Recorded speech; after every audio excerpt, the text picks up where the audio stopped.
بعض لوگوں کو شکایت ہوتی ہے کہ ہمارے بچے بڑے اکھڑ ہیں، بڑے تند مزاج ہیں، بڑے سخت گیر ہیں، تو اس کا علاج کیا ہے؟ تو اس کا علاج یہی ہے کہ ان کو درود کی تسبیح دو۔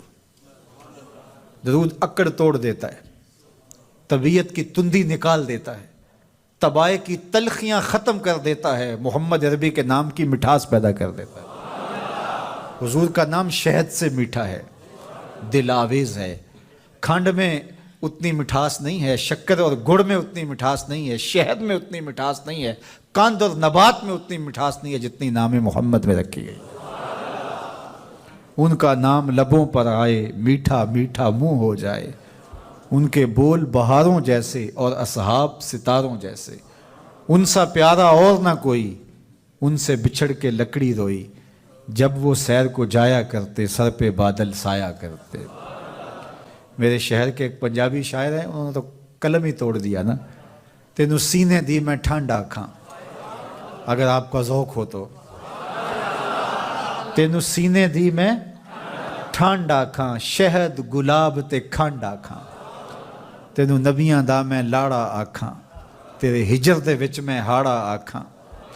تو ان کا نام ہی میٹھا ہے، دل آویز ہے۔ تو درود غصہ ختم کرتا ہے، طبیعت کی تلخی اور تندی مٹا دیتا ہے، اکھڑ پن ختم کرتا ہے۔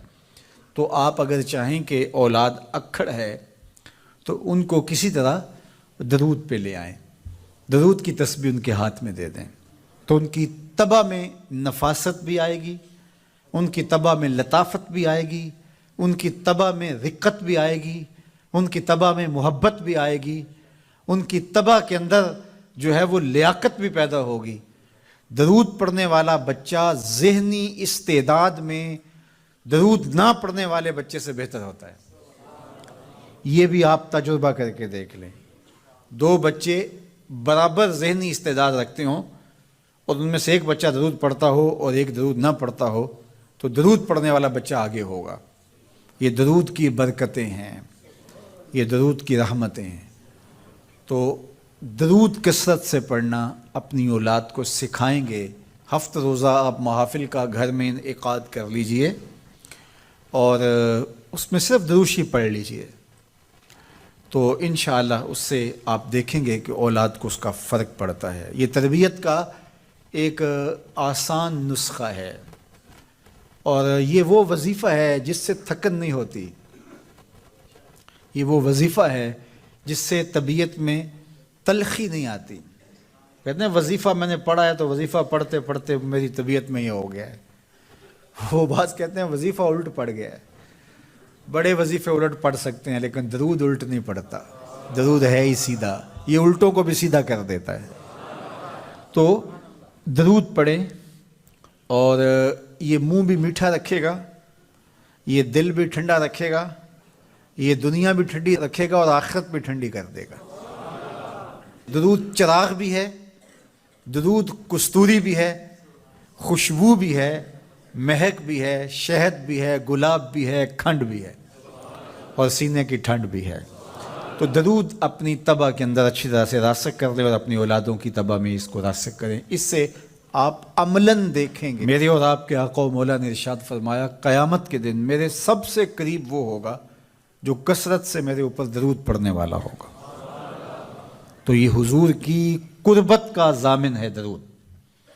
تو اس لیے اپنی اولاد کو حضور علیہ السلام پر درود پڑھنے کی ترغیب دو۔ بچپن میں ہی اپنے گھر کے اندر مجالس درود قائم کرو، روزانہ کی بنیاد پہ ہو تو بہت اچھا، نہیں تو ہر 8 دن کے بعد ایک دن ضرور متعین کر لیا جائے۔ جمعۃ المبارک کے دن کثرت کے ساتھ درود پڑھنے کی ترغیب دی گئی ہے اور فرمایا اس دن فرشتے حاضر ہوتے ہیں۔ تو حضرت ابو درداء رضی اللہ تعالی عنہ نے عرض کی یا رسول اللہ صلی اللہ علیہ وسلم، آپ کی حیات طیبہ میں تو ٹھیک ہے لیکن جب آپ انتقال کر جائیں تو کیا اس کے بعد بھی یہ عمل جاری رکھا جائے؟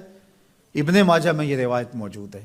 تو حضور علیہ السلام نے حضرت ابو درداء سے فرمایا ہاں میرے وصال کے بعد بھی اس عمل کو جاری رکھنا، اور ساتھ ارشاد کیا کہ ان اللہ حرم علی الارض ان تاکل اجساد الانبیاء فنبی اللہ حی یرزق، اللہ نے مٹی پر حرام کر دیا ہے کہ وہ نبیوں کے جسموں کو کھائے، نبی قبروں میں زندہ ہوتے ہیں، ان کو رزق بھی دیا جاتا ہے۔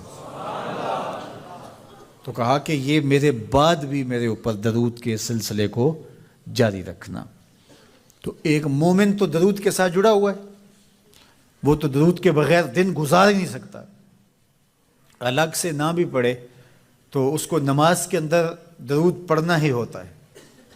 درود ابراہیمی تو نماز کا حصہ بنا دیا گیا اور اس کو کثرت کے ساتھ درود پڑھنے کی ترغیب دی گئی۔ تو درود ایک ایسا وظیفہ ہے کہ جو اپنی زندگی میں جتنا زیادہ شامل کر سکتے ہو اتنا زیادہ شامل کر لو۔